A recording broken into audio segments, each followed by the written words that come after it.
It'll be no surprise for me to tell you that digital game sales are thriving whereas physical are declining. And there were some recent figures released to back that claim. A massive 75% of all games sold in the UK for the month of August 2024 were digital, meaning just 25% of games sold were physical. Now there are some caveats to that. It's not as clear, cut and dry as you may think. Although from the digital standpoint, that is actually up 10% on last August. So you can look at it as if digital is very quickly taking over and physical is declining faster than ever before. 25% is still a large number of games sold. I know it sounds like a very small percentage and you should be worried that publishers and developers are going to axe physical games altogether, and whereas that is definitely a concern, the fact that the PS5 Pro is going to launch without a disc drive was a red flag to many. The fact that they're still offering a disc drive backs up the claim that they won't be getting rid of physical just yet. And 25%, like I said, it does sound like a very small number, but it is actually still a large number of units, but losing 25% of the market is obviously unfathomable. I'm not saying that would happen, of course. The people who spent their money and bought 25% physical games are not all of a sudden going to stop playing games altogether, but how many of those people bought physical games for their collections, and how many of them are actually going to play those games? Because believe it or not, and I can't believe this is true, there are people out there who buy games and never play them. What games were actually released in the month of August? So there are two that come to mind: Black Myth Wukong and Star Wars Outlaws. Now, Star Wars Outlaws isn't actually included in these figures. It was released too late in the month for them to be calculated. And yes, there were definitely other games released, and I could go through them. I'm not sure which ones have physical releases and which ones don't, and you may be able to tell me in the comments which was your favourite game released in the month of August. The only one on the list that stands out is Black Myth Wukong. And of course, it was only released on PC, which don't tend to have physical sales, or at least many of them anyway. So the only other market there is PlayStation 5, because it wasn't obviously released on Xbox. Sales figures aside, if you've played Black Myth Wukong, let me know what you think of it in the comments. I haven't touched it. I've seen a little bit of it. I don't really think it's my thing, but I am very curious to know. And of course, we won't actually know this, but if a few other games were released alongside it that were of equal stature or greater, big AAA games, I wonder how well it would actually have done. It was a very well-timed release game from the developer, because what else is out that month? Absolutely nothing. So everyone was playing it. Everyone is talking about it because there is nothing else to play or do. And of course, I'm not saying it's not a good game. Like I said, I haven't played it. For all I know, it's the best game ever made. And that is, of course, up to you in the comments to let me know how good the game actually is and whether it's worth playing or not. But it is curious as to see whether this game would actually have done that well if it was released in a popular month alongside bigger games, or whether it was just bought and played because there was nothing else to play. That aside, though, you would think that that was the biggest selling game of August. Well, you would be wrong. So if that was the most notable game released in August, and it's not number one in August, what the hell sold better than that? Are you ready for this? GTA 5. Now, if that isn't the biggest red flag for modern gaming, I don't know what is. GTA 5 originally released on the Xbox 360 and PS3 back in 2013. It was the last game I actually went to a midnight launch for. And I really do miss midnight launches. I don't really know why I miss them. I hated working them when I worked in a video game store, and I never really liked going to them. Used to complain in the queue a lot. Can't wait to go home, get home, play it for 3 minutes and then go to bed. So I don't know why I like them. I don't know why I miss them, but I do. But that game came out 11 years ago, and in the month of August 2024, it is the best-selling game. And that's not because a popular streamer has all of a sudden picked it up and started playing it, so everyone is playing it. It's just popular for the sake of it being popular, because it's still a great game. Now, of course, if they hadn't continued to update it and sort of rejig it for the next gen and the next gen, yes, I don't think people would still be hopping on their PS3s and Xbox 360s to play this thing online. However, because it keeps getting refreshed, updated, remastered, or whatever for the next gen console, of course it stayed relevant, and it is the only game like it, despite the fact that people have tried and have actually managed to capture a degree of success. And I look back at games like Sleeping Dogs and even Mafia. These games are fantastic, and if they introduced an online feature and they kept updating them, who knows, those games could actually be maybe not as big as GTA, but they could still be being played today. But for some reason, they're not really updated and catered for as much as GTA is. And of course, Rockstar have as much money as they want, right? They can throw whatever they want at this. They have the resources, whereas people who make Mafia and Sleeping Dogs may not necessarily feel like they want to risk it all. But those are really good games, and honestly, if they had online to them and they kept getting updated and they kept getting DLC and they kept getting remasters and graphical overhauls for the next gen of console. I really do think that they would do well, but of course I'm not the expert, so maybe they wouldn't and they know more than I do. But if you were thinking of buying into this current generation of console, you just have to look at these figures, or not necessarily the figures, but what games sell the best month to month, and the fact that GTA is selling better than any other new release released in the month of August. Okay, granted there wasn't much competition, but that is the biggest red flag that you need as a consumer. Now that aside, the sales figures go hand in hand with people's concern over the PlayStation 5 Pro. That is going to release discless. Yes, you can buy a disc drive separately, which is a plus point from my perspective, because why would they release a disc drive? Okay, they're not doing it for the PS5 Pro specifically, they released it for the Slim, but it works with PS5 Pro, right? So if you want the disc drive, you can buy one, and that is a massive plus point. Sony realise people still want to use discs. They still want to buy physical media. Xbox have come out and said we're not ditching discs. Yes, okay, people say one thing and then do the complete opposite. I'm fully aware of that. The amount of times in the run-up to new Alien films did they say that they weren't actually going to release a new Alien film, the story is done and dusted, and then 12 months later, bang, a new Alien film. But 25% is still a pretty big market share. It doesn't sound big, but it's big enough in my opinion. Physical games continue to be released, so I'm not worried about the next gen of console not having a physical disc drive. And in fact, I'm not even that worried about the next generation of console not having a disc drive. The one big problem that I think we have in the UK is, where do you buy physical games? CEX of course doesn't count in these figures because it's new game sales. So you walking into a shop, buying a brand new sealed game, those are the figures that count. Now in the UK, where can you do that? The first store that comes to mind of course is Game, but Game being Game, you can't really rely on them anymore because there isn't one near me because it disappeared. They didn't have enough room in Sports Direct to put it in there, so they've just not bothered. And of course there were rumours not that long ago that they were going to axe physical media altogether, and whereas they have been denied, I am not convinced.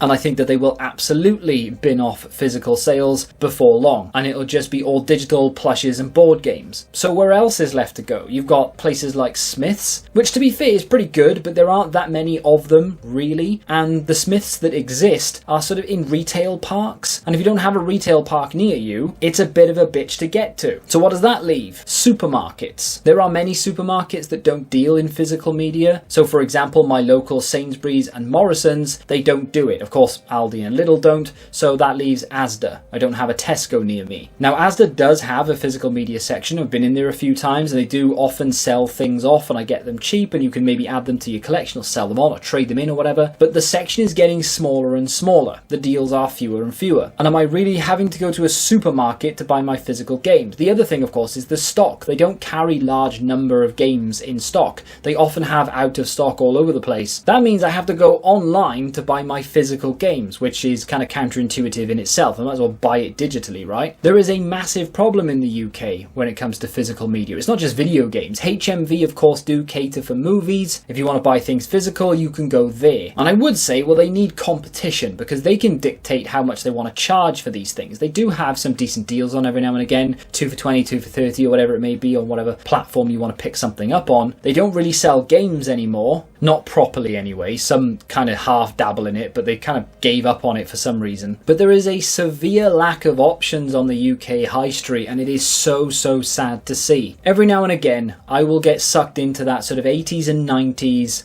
time capsule rabbit hole on YouTube, and I will go down the Christmas adverts, people flicking through Argus catalogues from 1993, and I get really nostalgic for going around video game stores, even being stuck in Marks and Spencer on a Saturday afternoon when my mother looks at skirts and I just want to go home and play on Street Fighter or something. And I massively miss the UK high street and what it used to be, and nostalgia is that beautiful thing, whereas back in the day of the 90s, for example, I bet you people were like, oh, I miss the 70s. The 70s was so much better than the 90s. And then you move into like 2010 and people are like, oh, I love the 90s. 2010 is rubbish. And then you move into 2024 and people are like, oh, I miss 2010. 2024 is rubbish. It happens decade after decade. I get it. But the options that we had back in 1995, for example, there were loads of independent video game stores in my town. We had the big boys, we had the independents, and then we had like Dixon's and Curry's who had loads of video game options. You could go into nearly every other store on the high street, find a video game that you could pick up physical. Blockbuster Blockbuster was a massive thing, of course. They sold games, they rented games, it was huge. Nowadays, I've got to go to Asda or buy it on Amazon, and it is very, very sad times, and that is just lending to these figures of digital going above and beyond those of physical. So although I don't necessarily want to buy EAFC and Undisputed physical, I want them digital because I know I'm going to play them a lot, and I don't want to have to keep getting up to change the disc. Speaking of EAFC and Undisputed, I have a second channel where I talk more about playing the games than I do picking them up. So if you'd like to see me do a review of sorts on EAFC and the massive problem that it currently has, you can check out the link in the description. I will also be doing retrospective reviews over there as well as a few other gameplay things. So go check it out if you're interested in that kind of thing. I'm actually going to take one for the team, and I know that my 2 sales are not going to affect things at all, but I am going to buy EAFC and Undisputed physical to just try and back what I'm saying. I'm going to try and help the physical market. I'm going to try and buy more physical games from now on, because if we don't, and I think to myself, well, my 2 sales are not going to matter, I'm going to buy them digital. And if everyone else thought like that, no one would buy physical games. So I'm going to make a conscious effort to buy physical games, and yes, I may have to do it on the likes of Amazon, but at the end of the day, it doesn't really matter how you buy them, so long as you're buying them physical. That's the most important thing. Because when physical media eventually dies, and I hope it doesn't, but if it ever does, and they get rid of disk drives and they say, look, we're going to go all digital, it's just not worth it anymore, at least I can stand up and say, well, I bought physical right until the end, and I'm not the reason why it died. In the grand scheme of things, will it actually matter? Will anyone stand up and take notice of what I've just said? Probably not. Let me know in the comments what you think of GTA 5 being the best-selling game of August 2024. Do you think that that is the biggest indicator of what is wrong with the current generation? Because I absolutely do. If they spent more time releasing games rather than talking about releasing games, maybe they would actually have been a new release at the top of that chart in August, and we wouldn't have seen an 11-year-old game beating everything else in its path. If you'd like to check out another video from me where I walk around CEX for 30 minutes and buy one game for £2.50, you can click here, and until the next time, goodbye.